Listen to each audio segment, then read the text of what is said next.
First, let's start for just a couple questions on anything we did today, any positions we did today. Any questions about those? If you would escape from the growth start, would you sometimes just... Absolutely, yes. Think of like a 2-year-old tantrum, right? That's what my coach used to say. Someone's above me and you act like a kid, like tantrum, like this, on the street or on the mat, right? It's gonna be very hard to come at you. They're typically gonna back the heck up, okay? On the street too. I don't think you wanna come into somebody like that. So you have that option too. If they stand up and you want to get the heck out, just start, pop, pop. Or we could start doing the jiu-jitsu like you're, hey, come on in. Hit. So absolutely. And then working, that pushing, being able to kick someone. People get knocked out like that. Yeah, for sure. Yes, great question. I learned very quickly from training with Miesha Tate. If you guys don't know who Miesha Tate is, you should look her up. She's amazing. She's the one who beat Holly after Ronda won the belt, or after she beat, and she put Holly to sleep. And me, when I started training with Miesha, she taught me, she didn't tell me. She taught me very, very quickly that you do not need hooks to choke somebody, and you don't need 2 hands either. So you need 1 hand and a really good chest to back position. So think of Gabriel here as the center, from the middle of his head, like if Gabriel had a mohawk, down over his head, and then down his spine. I want to do the same mohawk in the middle of mine to him. As long as I can keep my center to him and my ear to him, I'm going to be pretty good, right? For upper. Now, how do I keep the bottom? I have to at least pinch my knees together, okay? So I'll get somebody, and I won't even be here. I won't be around their neck. They're doing a really good job, right, of keeping their chin down. I'm going to, instead of grabbing like the traditional way, maybe you've been taught like to grab like this, we're going to go gable grip here. And this is going to give me an opportunity to pull myself into him and allow me to move wherever he moves. Okay, so you guys can do this drill where you start like this, and the person's trying to get off your back, get them off your back. So we're going to gable grip, and Gabriel's just going to move. I'm just going to keep with him no matter what he does. I'm just going to stay where's my ear goes. I'm pinching my knees in, and when I feel the right time, when he's going to show you, I can start to go across. Now that's all I need. Once I'm across, I can do 2 things. I can grab my ear and squeeze my bicep. Or I can just keep the hand right here. I can control, and I can bring my shoulder back as I bring my arm in like a knife.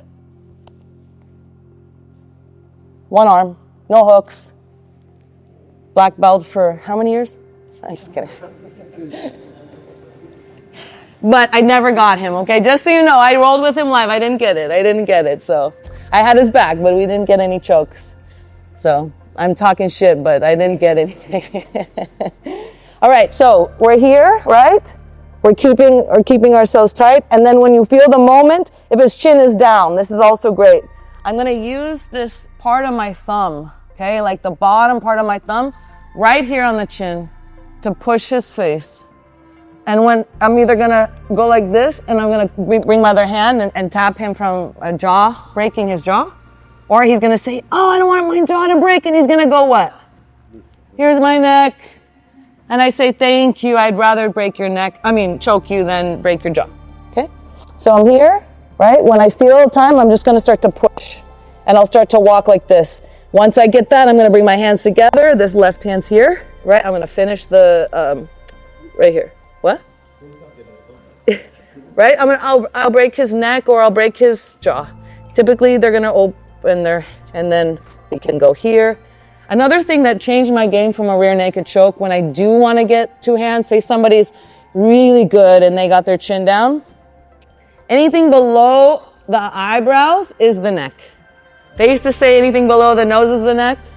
No, it's now anything below the eyebrows is the neck. So I can crush his face here, here, anywhere. But to finish, if I'm here to get this 2 hand, instead of going the old school way like this, punch yourself in the throat. Throw your elbow over, and then this prevents him from catching this hand. If he wants to finish, right, he's gonna go like that. And now it's gonna, well, not for me, because I know one arm rear naked chokes. But typically, most people aren't gonna be able to finish you with one arm. So, how do I do it? Instead of going here where Gabriel knows it's coming and he's gonna grab it, right? I'm gonna throw my elbow over. That will change your game right there. Just that. Throwing it instead of this. Does that make sense? That's a really good, yes. Since you don't have to get the hooks in, yeah, and you have the full control from the back, what's his escape? To get his back to the mat. Anytime you have your back taken, pretty much need to get your back to the mat to get out. Not always, but pretty much, right? So if I'm like this, and Gabriel starts, go ahead. He's gonna start to try to slide, get your back to the mat, like try to scoop. He's gonna start to do this. Which is fine, I can start to turn into gift wraps, right? And I was showing this to somebody, I love going from the gift wrap to the arm triangle.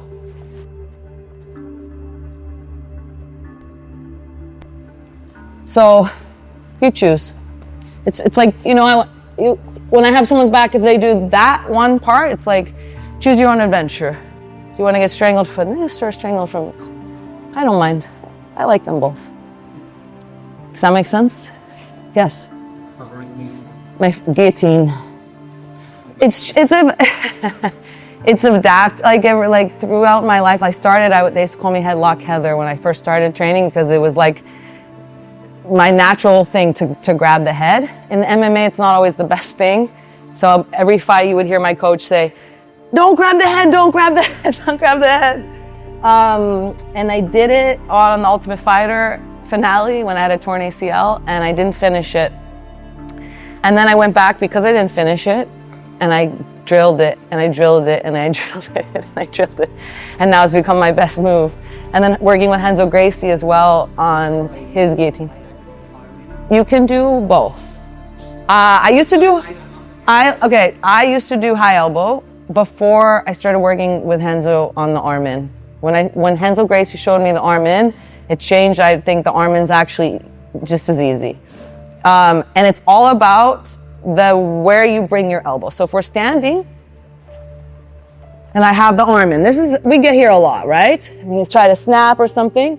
So my right hand is coming in and it's like a blade. Anytime I do any guillotine, the arm that's coming in as the head choke is gonna come here, and I'm gonna hit this spot right. It's like a magnet. I have a magnet. I don't know if I was born with it or it's some alien abducted me and put it in there, but it goes right to people's necks. They have a magnet and it comes right in there.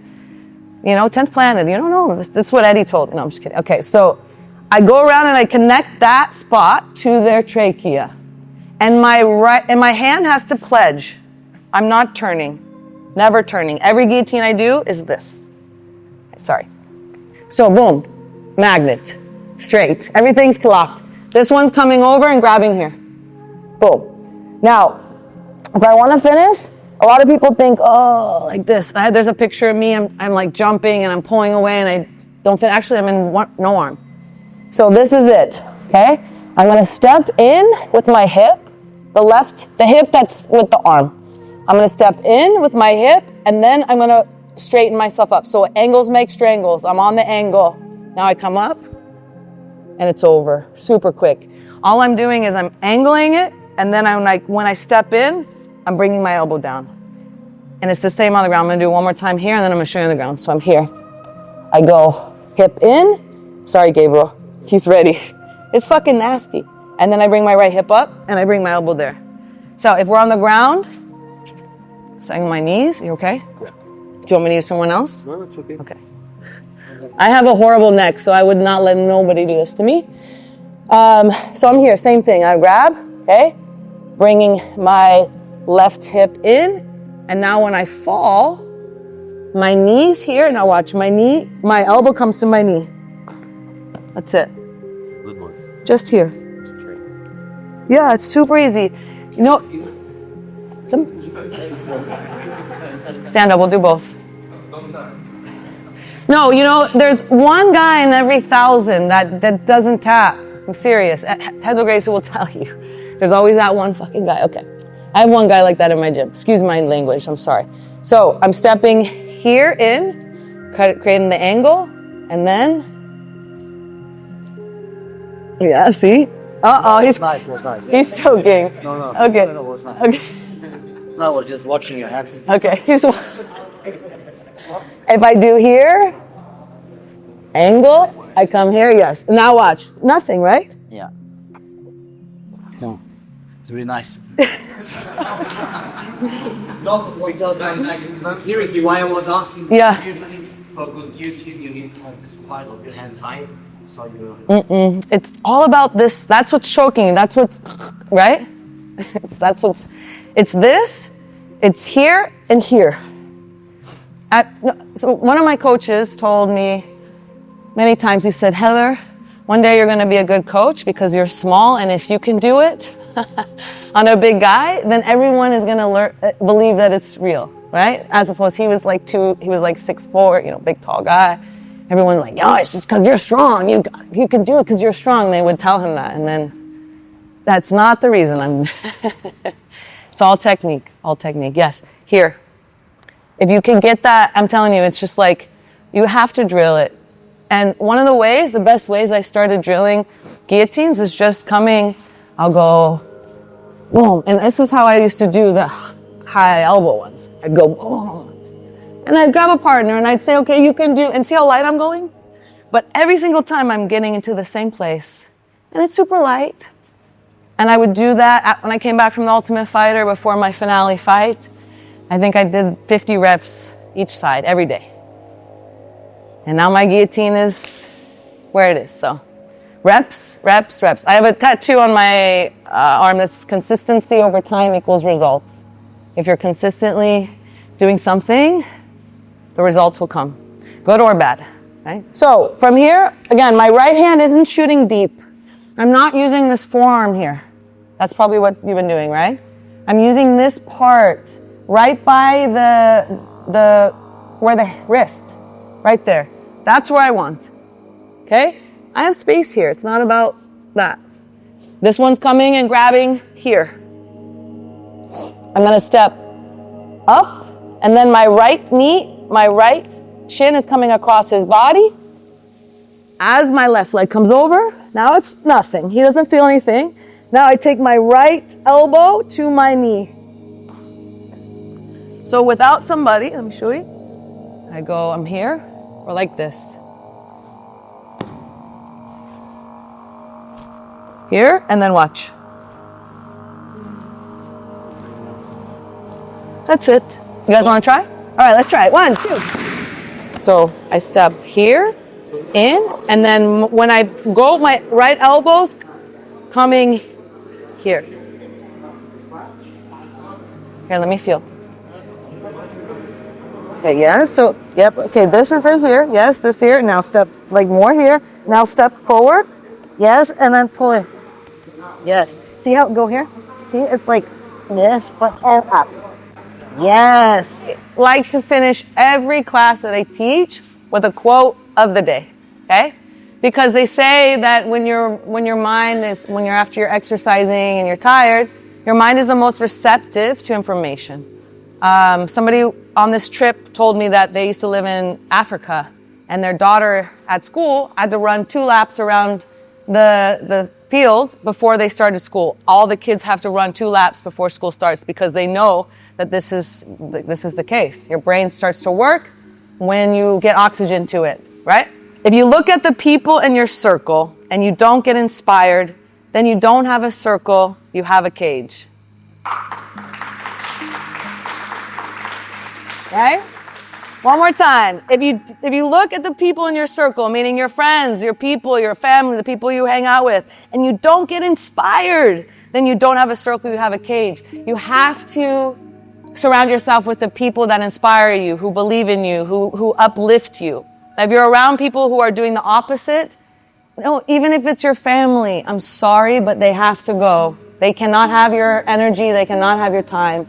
And if you have to be around this person because you live with them, you have to find a way to zone out. You have to find a way to ground yourself again with that energy and surround yourself with people outside of the home that are going to uplift you and support you. I have a tattoo on my shoulder that says believe to believe, because when I believe in you, it's going to help you believe in yourself. And that's how the world works. In jiu-jitsu, we cannot get better by ourselves. We can only do so much with a dummy. So we can't break our toys. We need to help each other grow. We need to help each other, inspire each other to get better. Okay? So surround yourself with those people that support you and love you. And you're gonna grow in ways you cannot imagine. And if you surround yourself with people that are gonna bring you down and make you feel bad about yourself, it's just gonna continue and get worse. Okay? Okay, kids? Yes? All right. Thank you guys so much. Again, this is like an honor to be here. The furthest I've ever been away from my country, with amazing people, great energy. Thank you so much for your support.